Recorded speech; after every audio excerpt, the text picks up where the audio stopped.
Oh, look at all those people. Yeah, welcome. Hello. Hello. Welcome Hello. everyone. Just making sure the last of it's all loaded before we Oh, start. there's some familiar faces, well, familiar names. Yeah. Yeah, thank you for joining us, everyone, today. So before we begin, I would like to acknowledge that Writers Victoria offices are on the land of the Wurundjeri people of the Kulin Nation. I pay my respects to elders past and present. Sovereignty has never been ceded, and this always was and always will be Aboriginal land. So welcome to Writers Victoria Hazel Rowley Literary Fellowship Lunchtime Session. So with us today is Della Rowley, who is Hazel Rowley's younger sister and literary executor. She has co-authored Life as Art, the biographical writing of Hazel Rowley. There we go, a little book plug there too. There you go. Nice. And also was fortunate to experience Hazel's inspirational energy and talent firsthand. Also joining us is Lynn Buchanan, who was a close friend of Hazel's for 30 years. She has shared many conversations with Hazel about the joys and despairs of writing biography, and also co-authored Life as Art, the biographical writing of Hazel Rowley. And our host, Gabriela Munoz, who is our program manager at Writers Victoria, and your host for today's session as well. So Gabriela is a writer and editor with a background in online print publications, social media, and project management. My name is Lea Jeremic, and I'll be helping you out on Zoom today. So feel free to send any questions in the chat, and we will try to get to them when there's a moment as well. And so also, if you have any technical difficulties, I'm here. And also, if you want, feel free to say what country you're coming from today. And yeah, any issues, let me know. And if you could, please pop yourself on mute if you can, and then we can get to you with any questions. Great, so I'll hand it over to Gabby now. Thank you so much for joining us all today.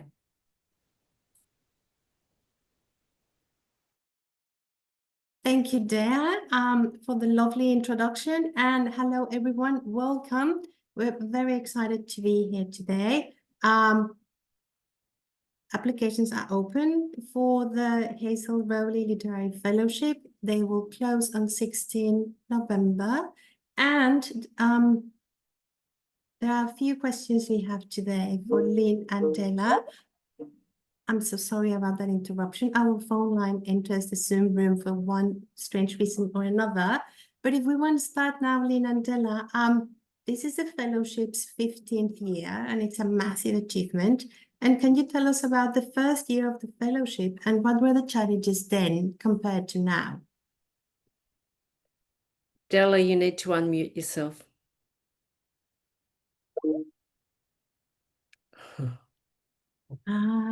There we go. We cannot hear you.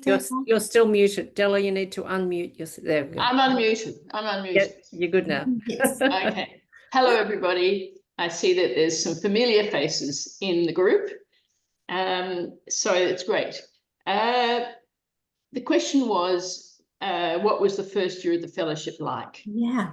And well, I can tell you, it was a little bit, well, everything was new about it. It was the first time. It was the, we had to make up all the criteria. And Lynn and Renee and I knew very little about the literary world. And we, at that time, we had very few networks. And of course, the Hazel Rowley Literary Fellowship had no background or status.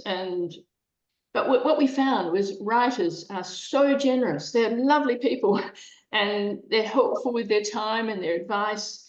We had two new judges. We had Alex Miller and we had Jim Davison, and Alex just donated his time. He was a good friend of Hazel's and he wasn't going to be paid.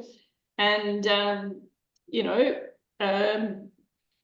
fortunately, very fortunately, our inaugural winner, Mary Hoban, wrote a fabulous biography. She interestingly, afterwards she said, I wrote a biography about an unknown person. But boy, it was wonderful to read. It was a lovely, lovely biography. And gradually our reputation has gained, you know, as thanks to our fellows, thanks to our writers, because they've written such wonderful biographies over the years. Yeah, Della, this is one of the most beloved fellowships in the literary yeah. And earlier this year, Lynn, you and Rennie gave us the news that this is going to be the last year of the Hazel Rowley Literary Fellowship. And I'm pretty sure a lot of people would like to know why this decision, because it's going to be very much missed. Why the decision? Well, actually, we continued for longer than we initially thought. We began and we thought, if we run it for 10 years, well, we've been really good. And, you know, that was our initial hope, that we would be able to run it for 10 years, that we'd have the money for 10 years and so on. And so when we got to 10 years, we were enjoying it so much that we thought, oh, well, let's go for 15. And so it's not a sad, I mean, it's sad that it's stopping, but it's something we're really proud of. I think in the 15 years that we've run the fellowship, we've managed to bring biography to the fore quite considerably, and we're very proud of that. And we're so proud of all the books that have been published and all the, what we call the family of fellowship writers, you know, all the winners and the shortlisted. And I tell you what, it's been an absolute joy working with Lynn and Rennie and Lynn's husband, John. You know, we've worked together really, really well. For some reason, we seem to have just had the right skill set to work together incredibly well. And I'm in Adelaide, and Lynn, Rennie and John, they're in Melbourne. So we've had to communicate a lot between us, and that's worked. What sort of pulled us up at 15 years, I suppose, is that the first 15 years was generous donations from my family and all the Hazel's friends and generous other people. And if we wanted to continue, we would have had to go out and seriously fundraise. And that's not our bailiwick. We love what we do, but we don't want to fundraise in a serious way. So I suppose that's ultimately the answer. Yeah.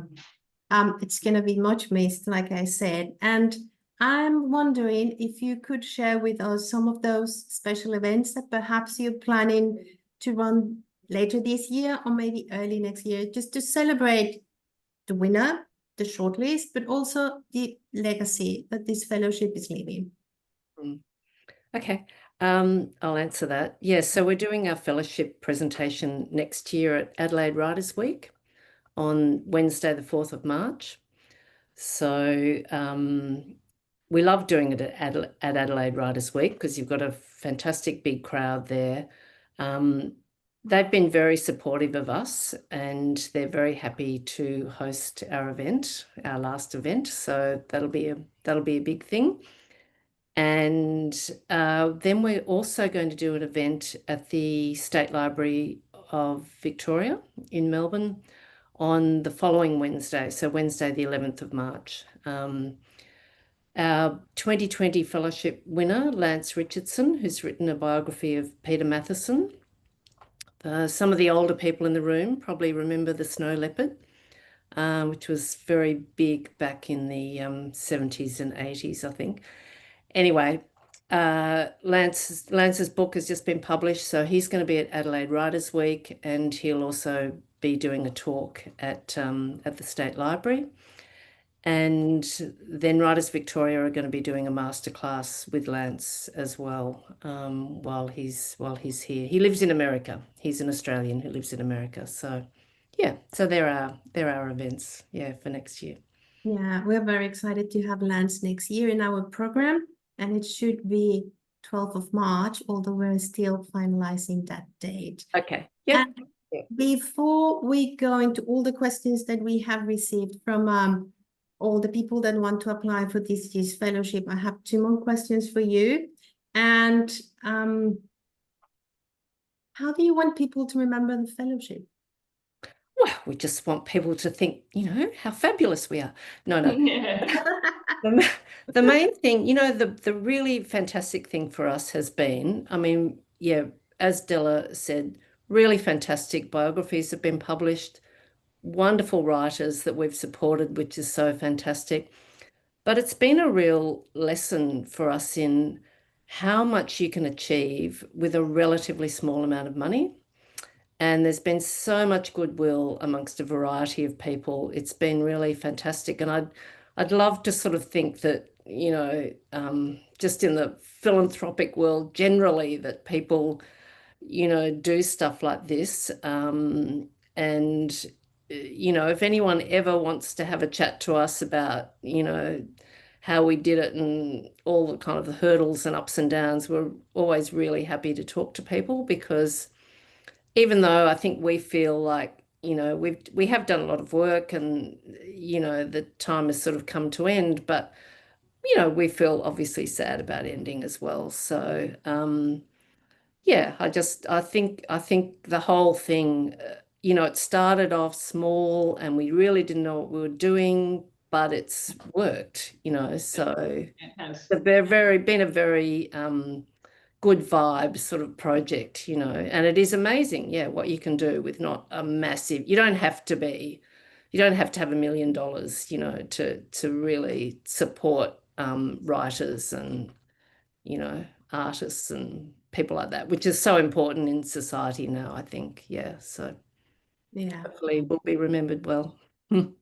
And I'm pretty sure that in the coming years, we will also see new books from the shortlistees, Yeah. next year fellow, and all the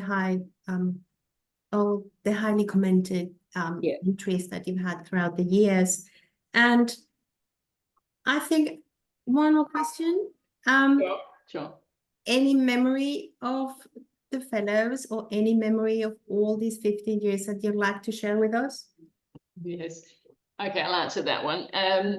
Well, I mean, to a person, the fellows have been lovely people, and often when they win a prize, or when they win the fellowship, and then they eventually publish their book, which can be several years after they've finished their fellowship, we invite them back to talk at Adelaide Writers Week or at the Wheeler Centre in Victoria, because what we've done almost all the time is we've had 1 year at Adelaide Writers Week announcing the fellow, and the next year at the Wheeler Centre.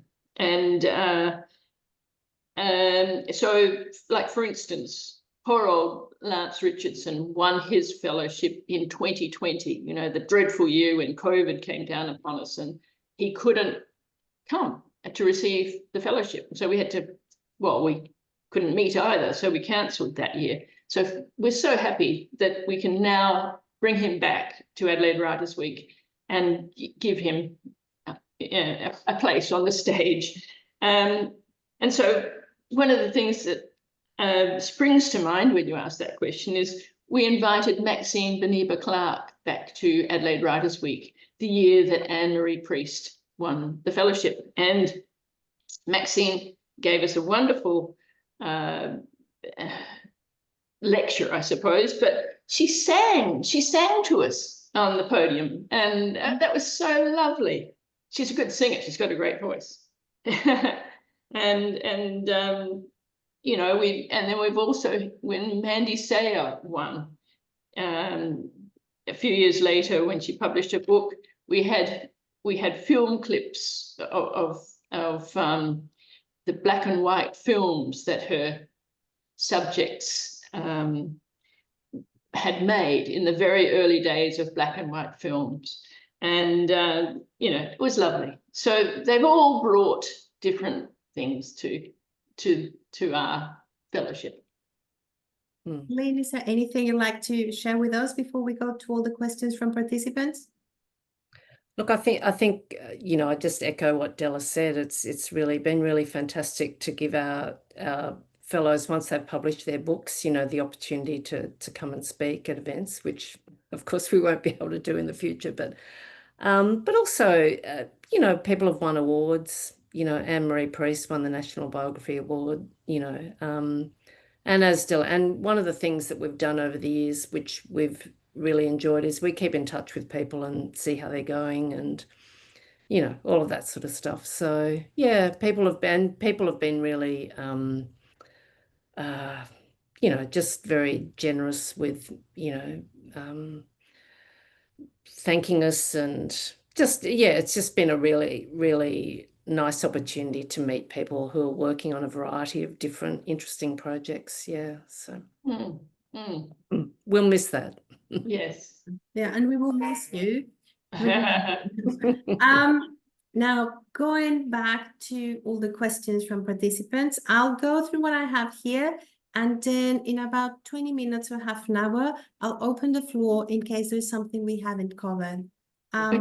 So first question, when do applications close? 16th of November, 5 p.m. Indeed. 16th of November was Hazel's birthday. So right at the beginning, just by chance, we opened on the 1st of October, and we thought, well, let's finish on the 16th of November. So that's been our routine every year. So yeah, it's rather nice. And how can I apply? Go to Writers Victoria website. And Indeed, there's a Hazel Rowley page. Yeah.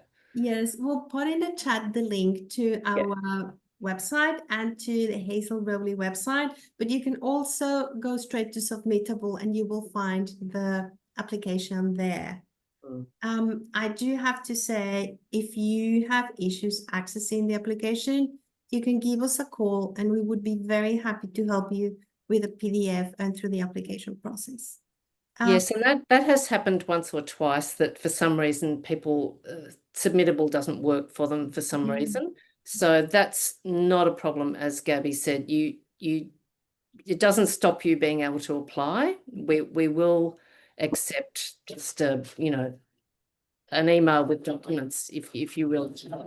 It's no problem with Submittable. We'd like you to try Submittable, but if it doesn't work, you can still apply. So yeah. One question we've got this year is, who are the judges? Okay, so it's myself and Della, and then we have two sort of guest, no, they're not really guest judges because we've had them for a couple of years, that they're writers, proper writers. So it's Christos Chalkos and Claire Wright, who hopefully people will have heard of. Yeah. So we've had different judges over the years, and we've sort of rotated through, a variety of judges just to get a different, people bring all kinds of different, knowledge and experience. So, but we've had Christos and Claire for a couple of years, so we're just sticking with them for the final one. Brilliant. And all the applications close on 16 November. It does take a little while to know the results, and people would like to know more or less when they will hear if they've been shortlisted or if they are the winner.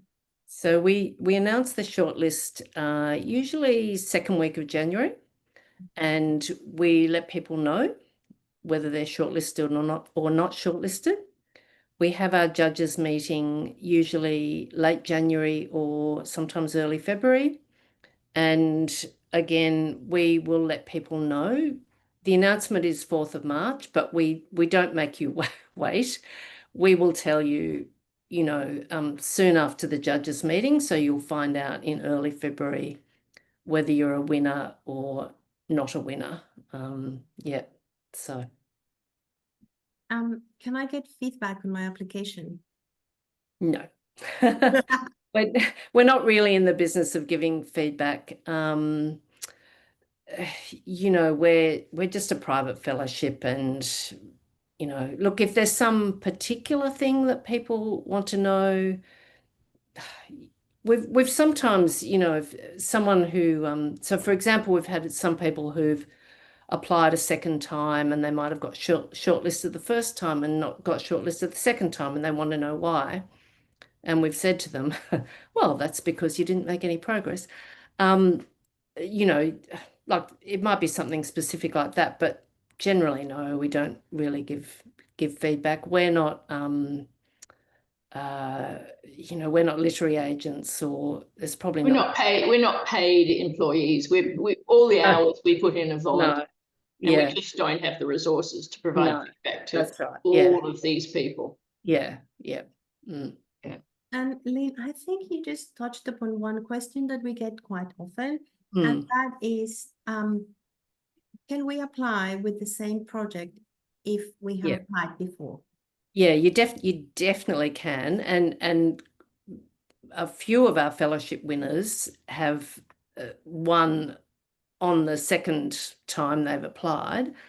And the key thing is we really do want to see that you have made some progress. So if you're applying second time round, do not give us word for word the same application, because you won't get anywhere, you know. So we just want to see, and we appreciate that, of course, it's hard, you know, to keep going when if you don't have the money to support you to do it. But nevertheless, we would expect if it's a project that is really important to you, that you would have done something in the year or the 2 years between your applications. And so we just want to understand, what have you done? What progress have you made? Has it changed? You know, because often you do change your approach to something as you go along. That's absolutely fine to apply again. We're very, very happy with that. Yeah. For those people who want to apply and that perhaps they've been working on the same piece, on the same book for a long time, and they've had perhaps a sample published, can they still apply? Sorry, what do you mean, Gabby? I mean, Sample. someone has been working in our biography, say, for 5 years. Yeah. And they've published a bit of the research. Can they still apply, even if those characters that they published will be part of the book? Oh yeah, that's fine. That's Yeah, fine. because our fellowship is to help you get a book published. So it's fine if you've been able to publish an article or something about the project. Yeah, that's not a problem. Yeah. No, that's fine. Yeah. The application calls for a writing sample to be 3,000 words. Does it have to be 3,000 or can it be shorter? Yes, it doesn't have to be 3,000. It just needs to be a good piece of your writing that gives us an idea of the sort of way you write. And so if you can show us that in less words than 3,000, that is fine. That is absolutely fine.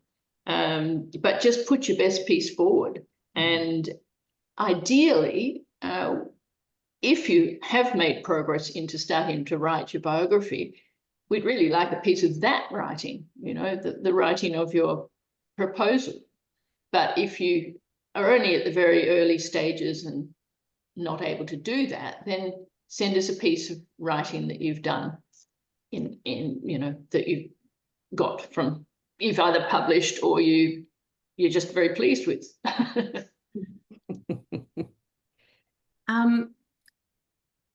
At some point when people are reading the application on Submittable, we use the words taking a risk. When you're assessing that application, what do you consider a project that is taking a risk? Okay, all right. That one's for me, isn't it, Lynn? You answer. Okay, well, don't restrict yourself to thinking I'm just starting out. I'll just write a biography of a ordinary person.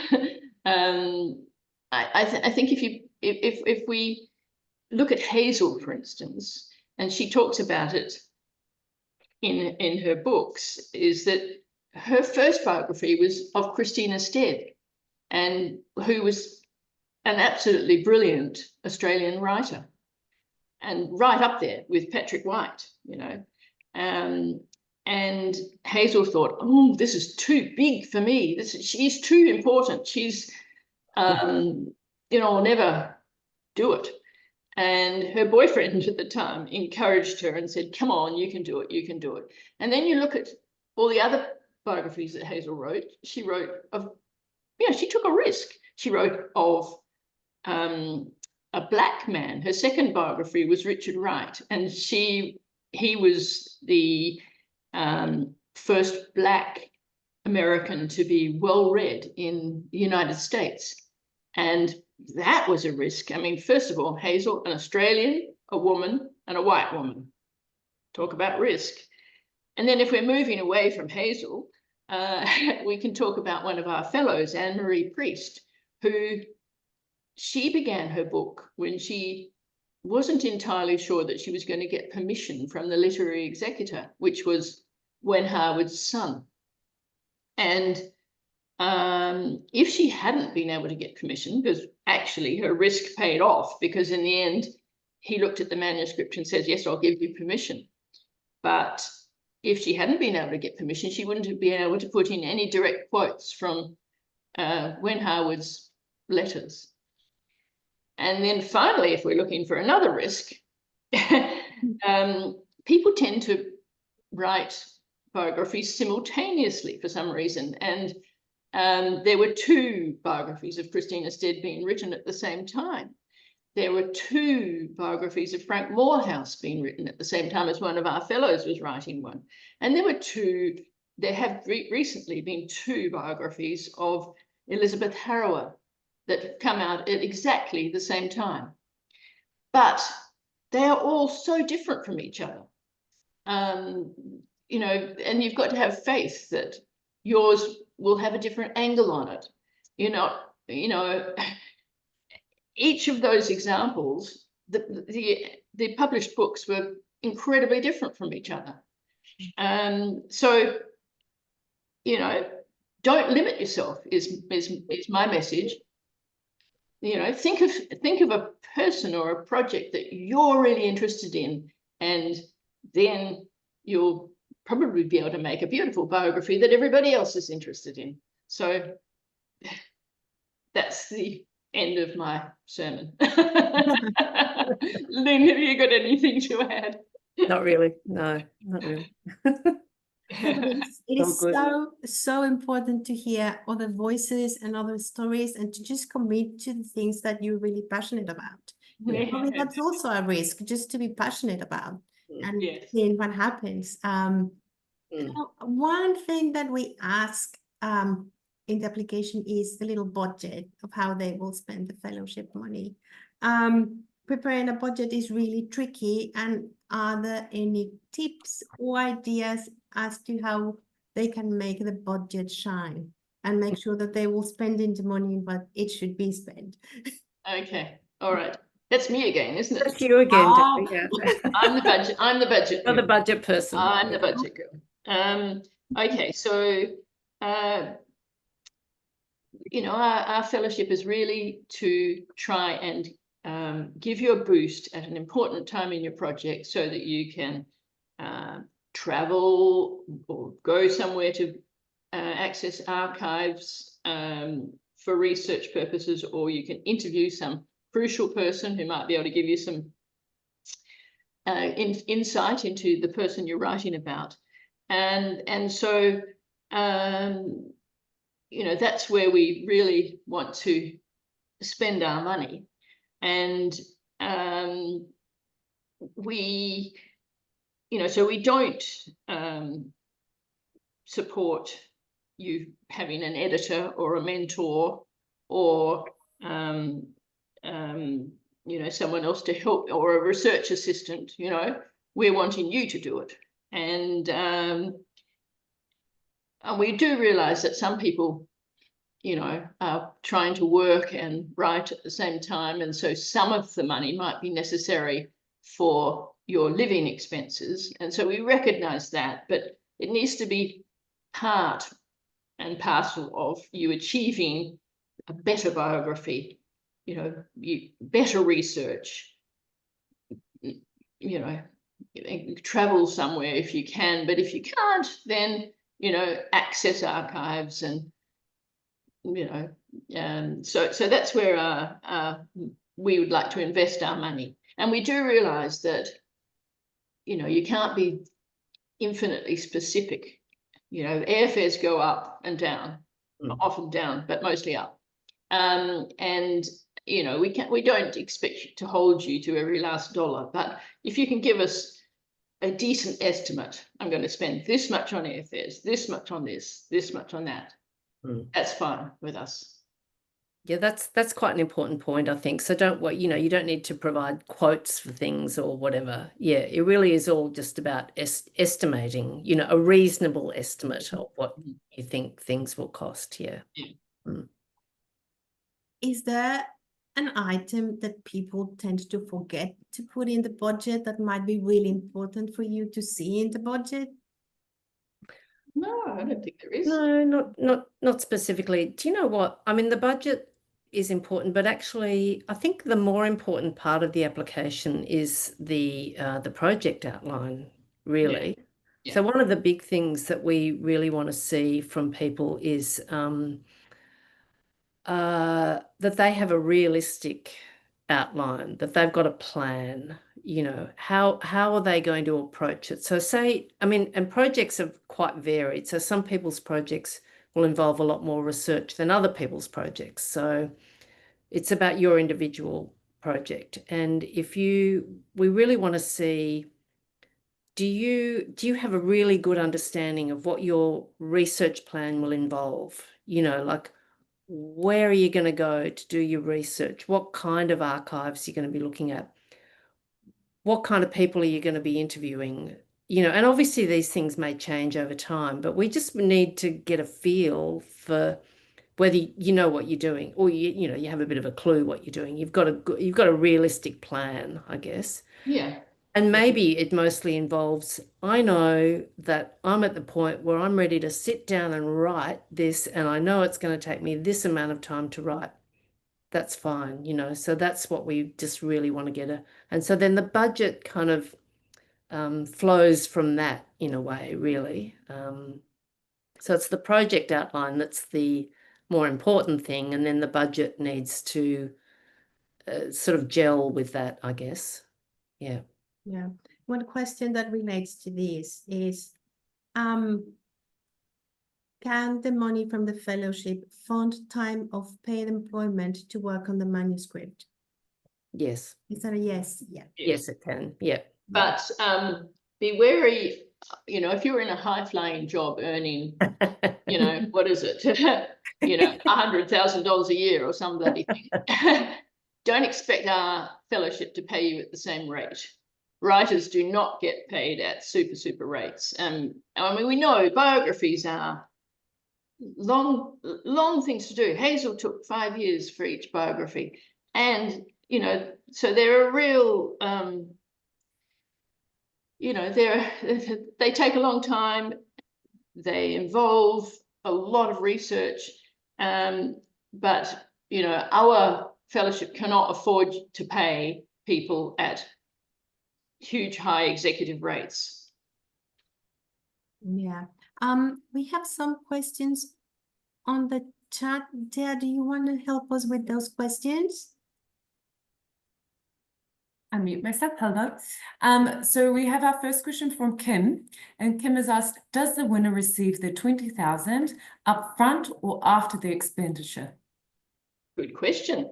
Okay, the winner receives 10,000 at the time of signing the first contract, and then we ask for a midway report to see how everything's progressing and how they've spent the first half of the money, and then at that point they get the second half of the money, next 10,000. And we've never not given the second half. Yeah. We have sometimes gone back and asked someone to just give us a little bit more detail about what they've done. Yeah. But Yeah. But again, you don't have to provide proof of expenditure or anything like that. Yeah. No, we don't need invoices and stuff like that. We trust you. And I mean, part of the reason why we do it that way is because, like some people may actually say, oh, you know what, I actually can't do it. It's too hard. And that's okay, So, it hasn't happened that people have, said, don't give me the second half. Yeah, don't give me the second. Yeah. I'm sure once they're who ready would to say go, that? it'd be, it'd be really inspirational once they started. Yeah. Yeah. Yeah. And we do have another question as well from Gillian. I hope I'm pronouncing that correctly. Sorry if I'm not. So first question, so I'll break it down then. First one is about the application form. With the research outcomes at the end of the project, I presume you mean at the end of the fellowship rather than the project as a whole. Does that, yeah? We do, and obviously it's an aspirational question, really. So we just want an idea of what you're planning to do during the year of the fellowship, what you're trying to achieve. And we know that it depends on, so people apply at all different stages. So some people are right at the beginning, some people are in the middle, and some people are getting towards the end. So for some people, the fellowship enables them to finish the book. But for a lot of people, well, most people, we're not expecting a finished book at the end of the fellowship, for example. And in fact, sometimes if people say they're going to do that, we look at it and think, well, you don't have any idea how much time it takes to research and write a book, so that's unrealistic. So it's just, we just are asking for a bit of an idea of what you're hoping to achieve during the year of the fellowship. Yeah. As I said, they are hard work. Biographies are hard work. And Hazel took 5 years for each of her biographies, if not longer. So if you tell us you can write the biography of Australia in 6 months, well, we will not believe you. But actually, that Della's point is a good one. But also, we don't want to put people off, because you don't have to spend 5 years if you can do a good book in less than that. Depends. Yeah. And they're really great points in terms of how long it can take as well. So don't be disheartened, anyone who's in writing it. The fact that you started is a big achievement. So absolutely. even that you're here. So also the second part of Gillian's question is, if you've already had a published book, but you still have no publisher for the project applied for, can you still apply? Oh, yes, for certain. Yeah. That's the case with most of our fellows. You have to get a certain distance along the way before you can send a few chapters to a publisher, or via your agent if you have an agent. But no one with biographies, people aren't going to offer unknown people a contract straight off. So yes. It generally evolves as the biography evolves. And also, we've had feedback from a few people who've been shortlisted who've said that being shortlisted helped them get a publisher. Yes, So, that's right. you definitely don't have to have a publishing contract in order to apply to us. And and a couple of things. One is, people have also said that just the application process is helpful in terms of focusing on your project and what you're doing, and you can use that in the future for when you're going to a publisher, and then if you do get shortlisted, that's helpful as well. So definitely. It is really good sometimes to have these questions that you never thought of be asked of you, and then that reminds me. And also I have a question from Jackie here. Can you submit 2 separate applications for 2 separate projects? Wow. Well, we've never had anyone do that. Wow. So you're sort of having a bet each way. Is that the idea? Like, if they like this one, I'll go with that. Or Jackie, maybe you can ask it. Go. Yeah, Jackie, if you're there. You have to go off and unmute yourself, Jackie. Jackie. Oh, I can maybe. Oh, Gabby will have to do that. Okay. Hi. The reason I ask is I've started and almost finished one project, and I've got another one on the horizon. So it's a question of which one will be most relevant or more interesting. I think that's really a choice for you. Yes. Do you need 20,000 to finish off the project you're currently on to make it a really good, much better project, or do you think that you need the 20,000 to start off the next project? And next one, definitely. okay, well, Yeah. there you are. You've found Yeah. your answer. Yeah, excellent. Thanks. Yeah. Thank you for your question as well. Yeah. We have another one from Kim. So I'm going, they're starting to pop through now, so I'll just keep on going. All right. So we have another question from Kim. Yes, the project outline has 2,000 word limit and the support material is 3,000 words, but the CV and writing record has no stated limit. Does that mean it's okay to put a full CV?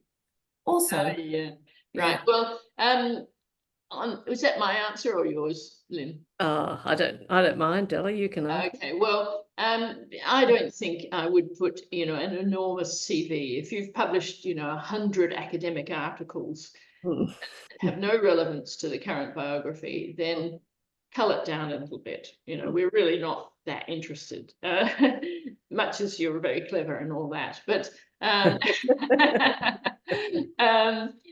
do put in the relevant parts of your CV. Something that's going to support the project that you're asking money for. Yeah, we've sometimes had, you know, 10 pages of academic CV, and quite honestly, that just goes straight in the bin. Yeah. and I think that may have answered potentially the second part of the question, which is a writing record literally a list of your publications so far, or an explanation about your writing output so far? Yeah. It can be either, but yes, it's, and of course, I mean, if you've got, yes, this whole list of, you know, academic articles and things, you know, don't need to give us the whole list. Yeah. Right. Good. We're starting to see a lot of questions in the chat, and I'm just wondering if people would just like to ask. It's 12:45, so Yeah. we can open the Can I just jump in, Gabby, because I think I saw a question quite early on where someone was asking something about, can I write about an ordinary person? Or interested in, yes. Yes. Interested. Did you see that question, Daya? So it was more. I just don't want an early question to get forgotten.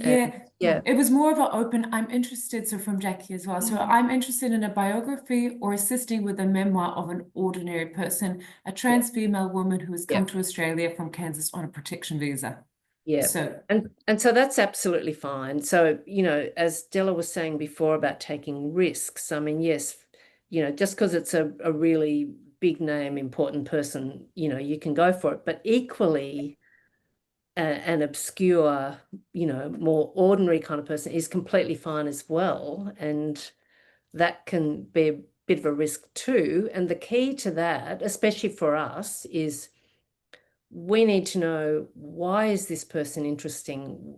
Why would other people want to read a book about them? You know, and if it's someone we know nothing about, well, then it's really important that you bring them to life for us so that we, you know, it sparks our interest, and we can see why other people would be interested. Because of course, this is one of the really important things about biography. You know, it's storytelling. I mean, it's what you know, helps us understand, you know, the world and other people and motivations and so on. It's fantastic, you know. So it's not all about famous people or successful people or well-known people, you know. It's just, yeah, but it's important that you bring your passion to life, you know, so that we get it as well, you know, that we can see why it's interesting. Yeah. I've got two things to add to that. Yeah. One is that our inaugural winner, Mary Hogan, wrote about a very ordinary person, seemingly ordinary, but she stole our imaginations, because she told us this very ordinary person, back in, what era was it? You know, early days of Australia. Early colonial days in Tasmania. Yeah, colonial days of Australia. She was so cross with the Catholic Church that she took a basket of stones, or lonnies as they're called, and threw them at the church, and, you know, smashed the windows. And we thought, my goodness, well, she's certainly not ordinary in that regard. And it's fascinating. That's the thing that we remember to this day. Mm. And Hazel used to say, there's no such thing as a boring life. It's the writer that's the boring person. That's such a great quote. Yeah. And also the other thing she used to say for the academics in the group, I think, Kim, you're an academic. Hazel was an academic. She taught at Deakin, and she said, when I left, and that's when she was writing Christina Stead, she said, shed your academic boots. Shed your academic boots. And the good thing about Hazel's writing was she was accessible to a wider audience. She didn't, so it's a fine line writing a biography about someone's life, because you don't want to, you know, if you've all read biographies and it's all full of dates and data and, you know, on 6th of August 1923, he planted a tree, you know, that's just boring. That's really boring.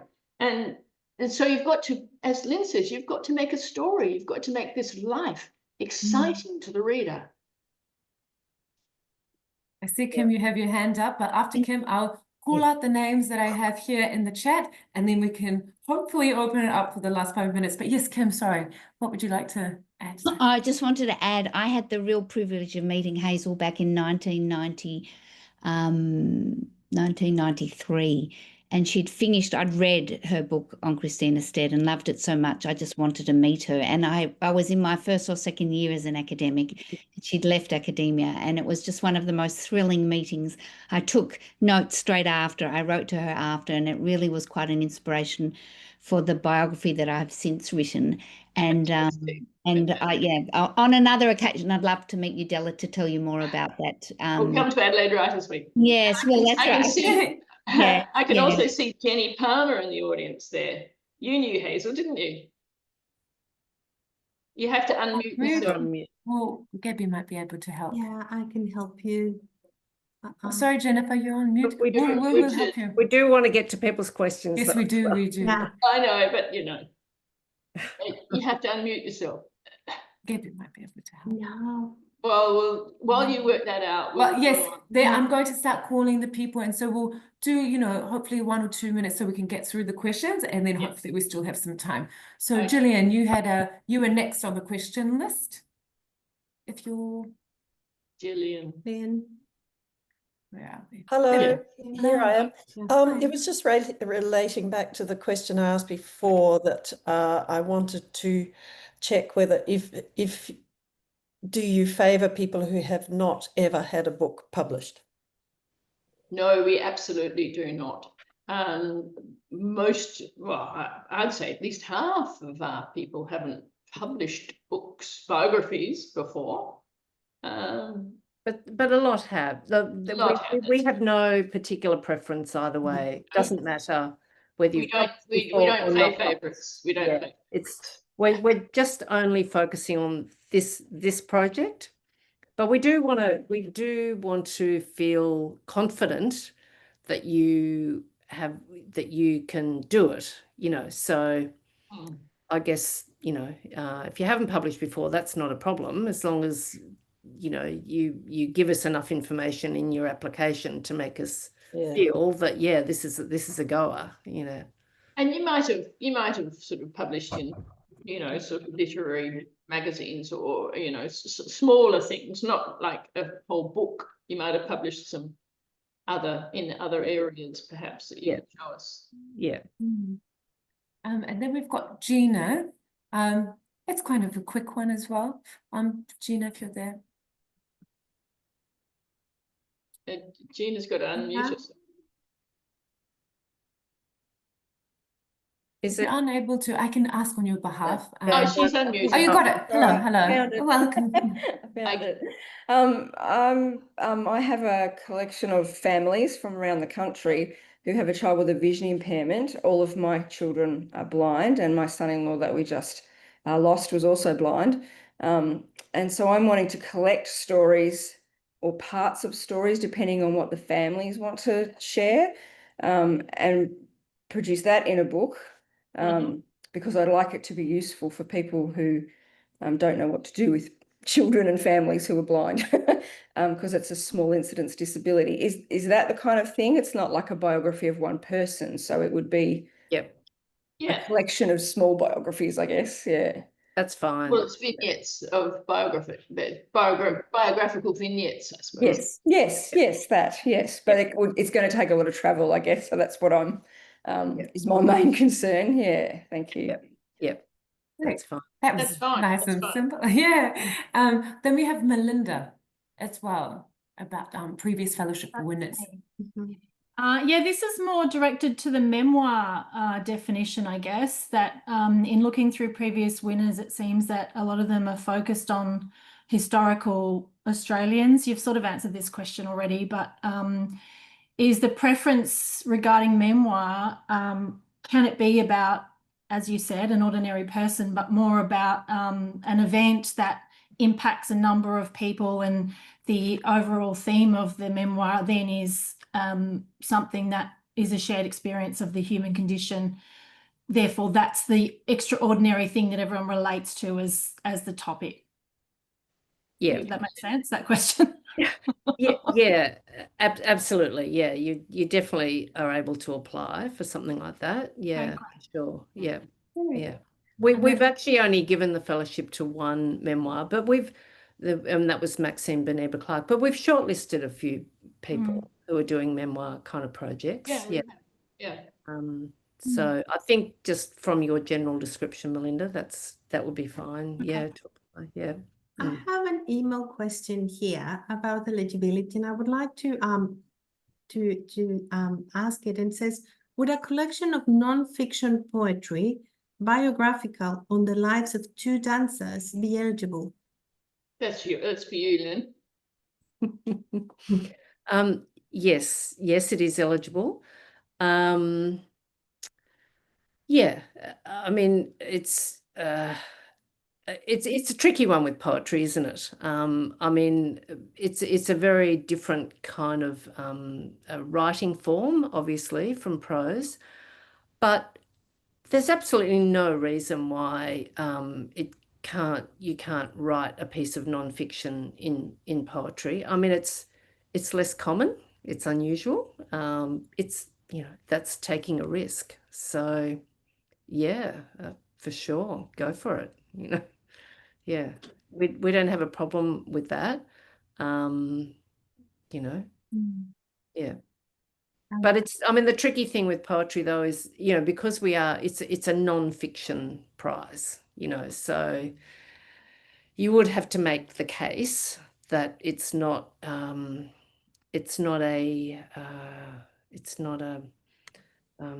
what's the word? It's not a creative piece about the dancers. I mean, you're telling the story of their lives through using poetry rather than prose, So it's a bit of a challenge, but why not? I'm a fan of poetry, so yeah. Great. And then we also have a question from Jessica. Jennifer? Jessica, Jessica. hi. Jessica. Just about the writing sample, should it just be one standalone piece, or could we maybe have sort of say two pieces from the one project of 1,500 words each? Yep, you could do that. Yeah. You could Yeah. do that. Okay. If you think the two pieces reflect the way you write better, then do that. Yeah, they might sort of just have different aspects of the project potentially. Yep. Yeah. Okay. Thank you. Yeah, definitely. Yeah, two pieces is fine. Yeah. I mean, we've definitely had that before, haven't we? Yeah, and that can be helpful. The main thing with the writing sample is, just give us something that you think is good, because we just want to get a feel for, how well you write, what your writing style is, so that's up to you. Give us your best piece, all pieces. Yeah. I feel like we may have time for one more. If anyone wants to raise their hand, you can do that option at the bottom there, or you can try and unmute yourself and say hello, and then you can ask the question that you feel may not have been answered. I think one thing too, I just wanted to say, course. one of the mistakes that people sometimes make is that they make the project outline too short. So we're giving away $20,000. So don't just give us a one-pager. You know, you need to, like, it doesn't have to be 20 pages, obviously, but you really need to give us a really good feel for why this project is worth funding. You know, what makes it interesting, what's good about it. Yeah. So don't just dash off something and assume that we'll go with it, you know. Yes, that is the key. That is the most important Yeah. part of your submission, is the project outline. Yeah. You know, what are you going to do with our money? Mm. How can you grab our imagination, you know, in that short piece of project outline? And the other thing I'd like to say is that I think Hazel made the mistake in her first biography, Christina Stead.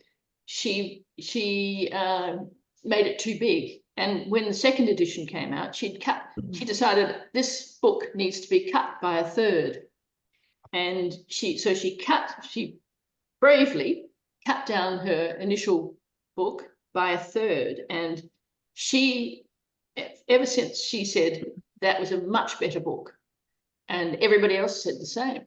So, you know, it doesn't have to be long to be good. And Jennifer, you've unmuted yourself, so you can feel free to say what you were saying before, just before we wrap up as You well. were a friend of Hazel's, weren't you? I knew Hazel when she was in Adelaide young. She just finished her master's, and we were very friendly. I was at the ABC, and yeah, I remember having a conversation with her about, you know, how she had to do a substantial piece of work. But she thought that first of all, she had to start with an Australian, because she knew that, you know, she had to be employed and she'd be more likely to get a place in an Australian university if she had an Australian topic. And I said to her, why don't you do Christina Stead? She hasn't been done properly. There's just been a very brief one. And I gave her an interview I'd done with Christina Stead and Rodney Weatherall's interview. And said, you know, she's fantastic. She's difficult, but I think she's magnificent, and you ought to do her. Oh, you were behind it. And we that was the conversation. I remember sitting up in her little place in Newtown. She was at that stage. Sydney, and I used to stay with her when I went up there in Sydney. And I remember the cockroaches going out like a Sydney for you. at muster time, when you went down to turn the light on at night to go to the loo. No, and I did. And we lost touch around about 80, it was later than that, about 89, and she was really into the Stead, and my life had gone off in another direction, and it's always been a great sadness to me that I did lose touch with her. Oh, thank you for that. Yeah, beautiful. And there's one of our shortlisted people down there, Jennifer Martin. And I saw Belinda Probert too. Yeah. Amazing. Yeah. Thank you all for joining as well. Yeah, I hope it's been useful for you. And of course, I'm assuming you all know that your subject doesn't have to be Australian in order to apply. Yeah. You have to be Australian or a permanent resident. Well, it's 1 o'clock already, so I'm just going to ask for your last words of advice for those applying this year. And if there's anything else you would like to add before we go, that would be wonderful. Well, this is your last chance to apply, because this is the last fellowship. So if you don't take the risk this year, there won't be any risk to be taken next year. That's all I can say. What would you like to say, Lynn? I'll take a risk and apply. Yeah. Sorry, everyone. This is the last year.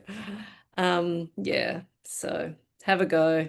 Have a go. It's fun. And join the Hazel Rowley Literary Fellowship family, which will go on. And also, if anyone thinks of any questions that they wanted to ask and didn't get a chance to ask today, please feel free to get in touch with Writers Victoria, and they'll send on the questions to us. So we're really happy to answer any questions. Oh, I do have one more thing. Oh, okay. My advice to you, because this is a literary fellowship, my advice to you is to read good biographies that are about the place. Like, for instance, read Anne-Marie Priest's biography of Wayne Harwood. Read Hazel's 4 biographies if you have time. That's Christina Stead. Oh, by the 16th of November. Yeah. And also, if you don't have time for any of that, you could look at the podcasts that Carolyn Boehm has done, and 3, I think, of our fellows have been interviewed, and I was as well on our book Life as Art. But Anne-Marie Priest has been interviewed, Eleanor Hogan's been interviewed, and Matthew Lamb. So the podcasts are called Life Sentences, and they're very revealing. So, you know, read biographies, find out, you know, read good biographies and listen to the podcasts. That's my final words. And I mean, what a privilege for Writers Victoria to be a part of your journey as well. So we all thank you for even providing an opportunity for people to have an opportunity like this one. Thank you so much. That's So very great. generous. On that note, thank you everyone so much. Thank you, Della and Lynn and Gabriella, of course, as well for hosting. As everyone has said today, we are here to help you if you need.